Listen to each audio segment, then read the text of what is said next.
Hello hi नमस्ते, क्या हाल चाल। स्वागत है आप सभी का आपके अपने यूट्यूब चैनल गुरु मंत्रा में। बच्चों, आज के क्लास में हम लोग क्लास 9th मैथमेटिक्स का चैप्टर नंबर 5 यूक्लिड के ज्यामिति का परिचय के जो पोस्टुलेट है, जो अभिधारणाएं हैं, उसको कंप्लीट करने वाले हैं। और मेरे बच्चों, आज के क्लास से तुम्हें 2 से 3 नंबर तो आसानी से मिल जाएंगे, ठीक है, क्योंकि आसान सा टॉपिक है, आसान सा सेशन होने वाला है और क्वेश्चन भी आसान से आसान वाले ही आते हैं। तो चलो फटाफट से क्लास को शुरू करते हैं और देखते हैं कि यूक्लिड ने क्या क्या अभिधारणाएं दे रखी है। ठीक है, तो मेरे बच्चों तुम्हें एक बात और बता दूं कि कल के क्लास में हम लोग यूक्लिड के जो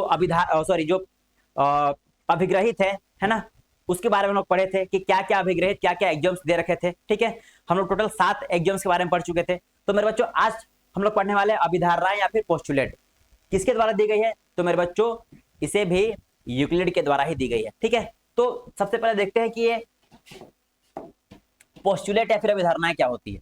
तो मेरे बच्चों, अभिधारणाएं एक ऐसा कथन होता है जिसे हमें सिद्ध करने की आवश्यकता तो बिल्कुल नहीं होती है। हम लोग मान लेते हैं कि यह पहले से सिद्ध किया हुआ है और इसे हमें प्रूव करने की आवश्यकता नहीं होती है। जैसे हमारे रियल लाइफ एग्जांपल की बात करें तो सूर्य पूर्व दिशा से निकलती है, क्या इसे हम लोग प्रूव करते हैं? नहीं ना, हम लोग बस मान लेते हैं कि यह बिल्कुल सही है, कथन है और सही भी है। ठीक है, हम लोग जब भी सूर्य को देखते हैं तो सबसे पहले हम लोग पूर्व दिशा की ओर देखते हैं, इसे हमें सिद्ध करने की आवश्यकता तो नहीं है। ठीक है, तो कुछ इसी तरह से हमें अभिधारणाएं दी गई है, किसके द्वारा? तो मेरे बच्चों यूक्लिड के द्वारा। ठीक है, और जो अभिधारणाएं होती है ये कहाँ यूज होती है मेरे बच्चों? तो ज्यामिति में इसका भर भर के यूज है ना, ज्योमेट्री में बहुत ज्यादा यूज है इसका। देखते हैं क्या क्या यूज है, चलो फटाफट से शुरू करते हैं। तो ध्यान से देखो, यहाँ पर बोल रखा है एक बिंदु से अन्य बिंदु तक हम लोग एक सीधी रेखा ड्रॉ कर सकते हैं। कैसे? ध्यान से देखो। अब तुम पढ़ने के बाद बोलोगे सर ये बात तो हम लोग जानते हैं, तो क्यों बता रहे हो?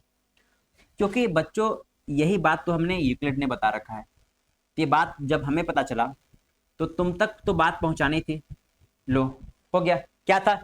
एक पॉइंट से दूसरे पॉइंट तक हम लोग एक लाइन ड्रॉ कर सकते हैं, वो भी कैसा? सीधी सीधी लाइन, सीधी रेखा। तो कर दिए। तो क्या अब बताओ, इसे तुम्हें प्रूफ करने की आवश्यकता है क्या? क्या इसे हमें प्रूफ कर सकते हैं या हमें प्रूफ करने की जरूरत है क्या? नहीं ना। तो तुम जानते हो मेरे बच्चों कि एक पॉइंट से दूसरे पॉइंट तक हम लोग एक लाइन ड्रॉ कर सकते हैं, तो कर दिए। लो, कर दिए, क्या दिक्कत है? और यही क्या हो गया? अभिधारणा हो गया। किसके द्वारा? किसके द्वारा? यूक्लिड के द्वारा। बस काम खत्म। आगे देखो, एक शांत रेखा को अनिश्चित रूप से बढ़ा सकते हैं, ये भी। और फिर बोलोगे ये क्या पढ़ा रहे हो सर? क्योंकि बच्चों तुम्हारे बुक में यही सब दे रखा है ना, ऐसी को तो बोलते हैं अभिधारणा। कोई एक लाइन है जो कि इन दोनों बिंदु तक आकर रुक गई है, तो मेरी मर्जी है ना, इसे हम लोग आगे बढ़ा सकते हैं इतना दूर तक, इसे भी आगे बढ़ा सकते हैं इतना दूर तक। तो सर इसमें क्या नई बात है? कुछ नई बात नहीं है, बस हम लोग को पढ़ना है और इसी के बारे में पढ़ना है। और यही क्या है? पोस्टुलेट है, अवधारणा है किसका? यूक्लिड का। अब ध्यान से देखो, तो इसका यूज क्या है? तो ध्यान से देखो मेरे बच्चों, एक त्रिभुज है ए बी सी। अगर तुम्हें बीसी भुजा को बढ़ाने के लिए बोला जाए तो क्या तुम ऐसा नहीं बढ़ा सकते हो? क्या बढ़ा सकते हो? ठीक है, तुम्हें एक त्रिभुज का गुण पता है मेरे बच्चों।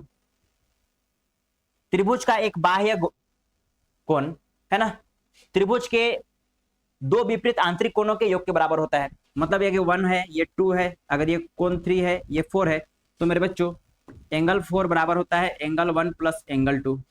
तो ये कैसे बना? तो ध्यान से देखो, जो बीसी भुजा थी एक त्रिभुज की, उसे हम लोग क्या कर दिए? आगे तक बढ़ा दिए, और आगे बढ़ाने के बाद क्या कर दिए? इस वाले गुण को लगा दिए। तो ये कंसेप्ट कहां से बना? यहीं से तो बना। एक लाइन था, इसको हम लोग जितना मर्जी चाहे आगे बढ़ा सकते हैं। ठीक है, बस इतना ही काम करना है। अब देखते हैं आगे। किसी को केंद्र मानकर और किसी त्रिज्या से एक वृत्त खींचा जा सकता है, ये क्या नई बात है? देखो, एक त्रिज्या है ना, हम लोग एक वृत्त ड्रॉ कर रहे हैं और यहाँ पर एक केंद्र है। तो नई बात क्या है? कुछ नई बात नहीं है ना। हम लोग एक वृत्त ड्रॉ कर लिए, एक केंद्र से और एक त्रिज्या से। मान लेते हैं त्रिज्या तुम्हारा 2 सेंटीमीटर का है, तुम्हारा 3 सेंटीमीटर का है, तो अलग अलग त्रिज्या लेकर हम लोग क्या कर सकते हैं? लाइन ड्रॉ कर सकते हैं। मान लेते हैं 4 सेंटीमीटर का है, तो इसमें नई बात क्या है? कुछ नई बात नहीं है, हम लोग ऐसा कर सकते हैं, बस उसे हम लोग रिकॉल कर रहे हैं क्योंकि यूक्लिड ने कहा है ऐसा। ठीक है, अब इसे हमें प्रूव करने की जरूरत नहीं है। हम लोग इसे कैसे प्रूव करेंगे? बस मान लेते हैं कि यह सही है और बिल्कुल सही भी है, हम लोग ड्रॉ कर सकते हैं, तभी तो बात हो रही है। ठीक है, अब आगे देखो, सभी समकोण एक दूसरे के बराबर होते हैं। मेरे बच्चों, तुमसे कहा जाए कि सभी दो एक दूसरे के बराबर होते हैं, मतलब क्या? मतलब क्या? मतलब क्या? यह 2 इंडिया का है, यह टू चाइना का है ना, यह टू कहाँ का है, अमेरिका का है, यह मान लेते हैं तुम्हारा जापान का है। तो क्या सबका वैल्यू अलग अलग है? नहीं ना, सभी टू का मतलब तो सेम होता है। तो मेरे बच्चों तुम्हें एक बात पता है, एक समकोण त्रिभुज में एक एंगल 90 डिग्री का होता है। तो हम लोग दुनिया का जितना बड़ा से बड़ा, जितना छोटा छोटा समकोण हम लोग ड्रॉ कर ले, है ना, सभी में जो 90 डिग्री का कोण होगा मेरे बच्चों, वो हमेशा क्या होगा, इक्वल होगा। बस इतना ही काम है। अब आगे देखो, चलो बस इतना ही है। तो मेरे बच्चों आज के क्लास का पीडीएफ डाउनलोड करने के लिए हमारे एप्लीकेशन गुरु मंत्रा को इंस्टॉल कर लो, जिसका लिंक हमने वीडियो के डिस्क्रिप्शन में दे रखा है, वहां से मिल जाएगा, या तो हमारे इस वाले हेल्पलाइन नंबर में व्हाट्सएप करके लिंक पा सकते हो। तो मेरे बच्चों उम्मीद करता हूं ये सेशन पसंद आया होगा, है ना। और तुमसे यह एक रिक्वेस्ट है कि आज के क्लास का पीडीएफ डाउनलोड करने के लिए हमारे एप्लीकेशन को डाउनलोड कर लो, और साथ ही साथ यह उम्मीद भी करता हूं कि अपने सारे नोट्स को कंप्लीट कर रहे होगे, है ना, और अपनी तैयारी को ठीक से कर रहे होगे।